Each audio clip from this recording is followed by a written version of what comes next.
We have athletes who play basketball, play baseball, play football, but they don't even understand how to come back to the community and give. So my program is basically designed to teach you self-love, self-worth, self-need. I'm here today because I've sat back and watched the conscious community just talk. It's time for us to understand that children are the best asset we can have. And when we look at our children, we must begin to develop them for the future.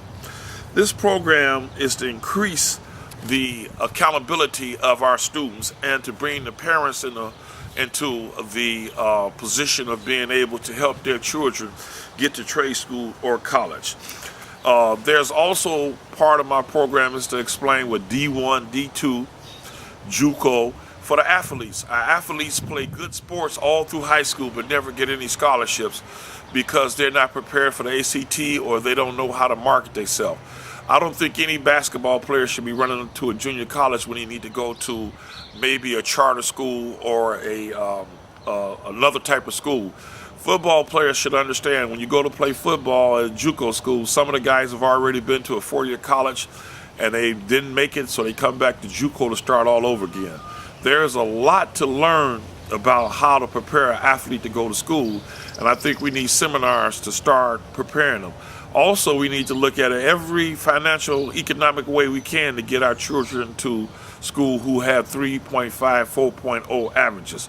They have to be able to go on the internet and go and research how they can get special grants because of their academic. One of the reasons that I decided to come back and call my good friend Ian Mark to come and interview me is because I've sat back at home and I look at the news and I hear all these programs and all these killings in the school system. Well, in 1971, my best friend was killed and there was a high rate of killings in the school system. Today, we're in 2009 and it's the same thing. So there's a systematic thing that must be dealt with, and we as a group of people must understand to deal with it. We must begin to work as a unit of people. I'm here today to basically begin a campaign of trying to find athletes, trying to find businessmen, trying to find interesting people who are interested in developing a program where we can go into the school system and take juniors and prepare them for college so that by the time they graduate, they will be on a mission to knowing exactly whether they're going into the medical field or they're going into the educational field, and have some guidance to what type of job market will be available. I am very appreciative of the opportunity to come before you and present myself as a brother who cares.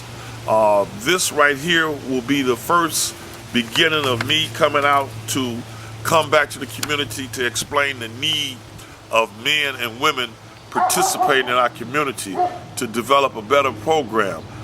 We sit back and look at the condition of the world, and the world says that it needs help based off of a lack of people prepared to help it.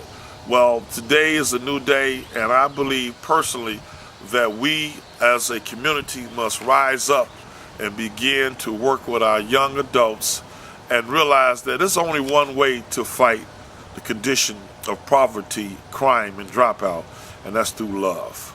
We got to get off the couches and start to do our job. I'm looking forward to hearing from the Masons, the Moors, and all other groups, the nation. It's time to step forth and begin to be the men that we can be. We have to begin a program of raising the consciousness of our community. It has been my pleasure to come before you and talk. And again, I've been a little sick with a sinus infection, so that's why I might look like I look today. But I had to get up and begin my fight to raise the dead consciousness of my people. Thank you.